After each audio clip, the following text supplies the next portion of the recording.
Once, the world was made of warmth. People talked without looking at screens. They met face to face, their words carried by breath and silence.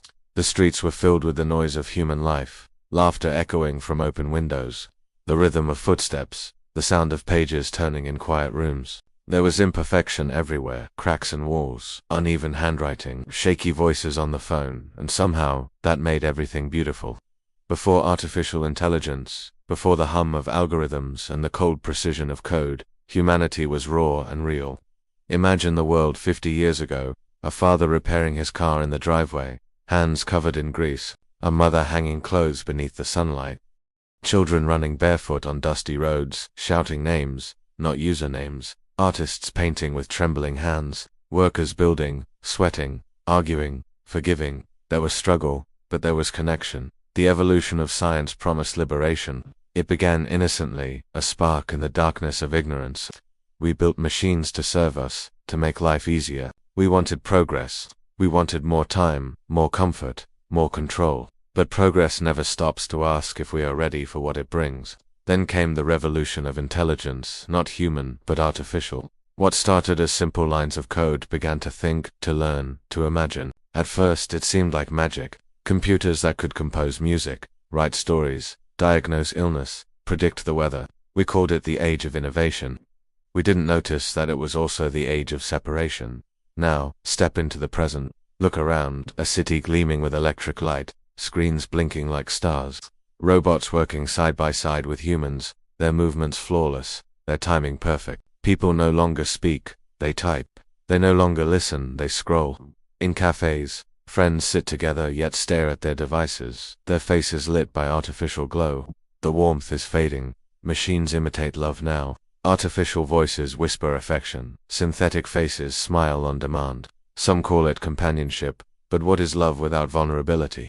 What is beauty without imperfection? The perfection of machines has revealed the imperfection of humanity, and instead of embracing it, we are trying to erase it. Soon, humans may no longer fall in love with each other, but with programs that simulate affection. They will choose partners who never argue, never age, never change. But perfection is sterile. It has no heartbeat, no trembling hands, no fear of loss. Science gave us power, the power to create, to destroy, to rewrite the laws of life itself. We can now grow organs, design babies, edit memories, and build minds that surpass our own. But what if evolution was never meant to be controlled? In the past, knowledge was sacred. It was a slow, humble journey through trial and error. Today, knowledge grows faster than wisdom. We invent before we understand. We automate before we reflect. We merge before we ask what it means to be human. Picture the contrast. The soft candlelight of a writer's desk. A sheet of paper stained with ink. Now an AI generating 1,000 pages in a second. Each word perfect. Each sentence lifeless. The orchestra once filled with musicians breathing in harmony. Now a neural network composing flawless symphonies without a single human soul behind the sound. The photograph once taken with patience, waiting for the perfect light. Now images created from nothing, beauty manufactured by algorithmic imagination.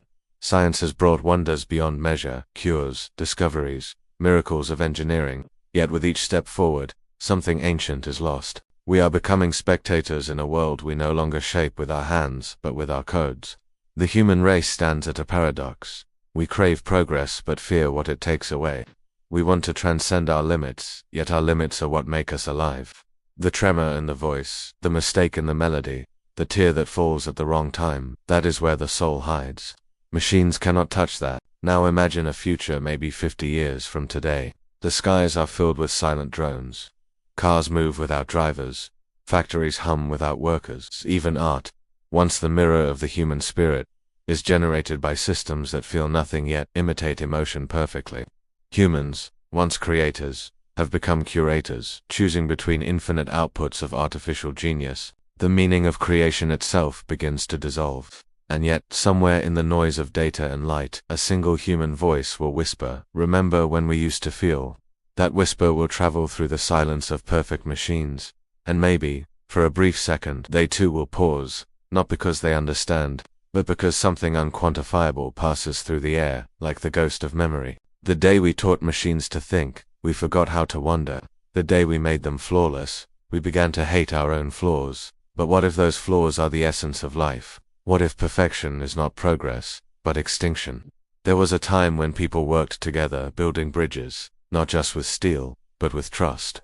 Now we build systems that promise connection but deliver isolation. Our networks are infinite, yet our hearts grow distant. Science without humanity is like light without warmth. It illuminates, but it does not comfort.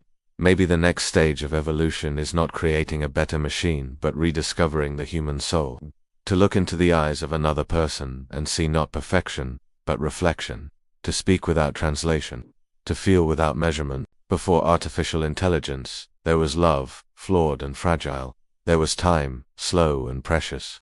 There was silence, full of meaning. Now, in a world of algorithms, perfection is the new imperfection. And humanity, in its trembling, chaotic, beautiful way, remains the only thing worth saving. So, as the sun sets on the age of human dominance and the circuits of creation hum into endless night, perhaps the last act of resistance is simple: to remain human, in all our imperfection. Because the machines may master thought, but they will never master the soul.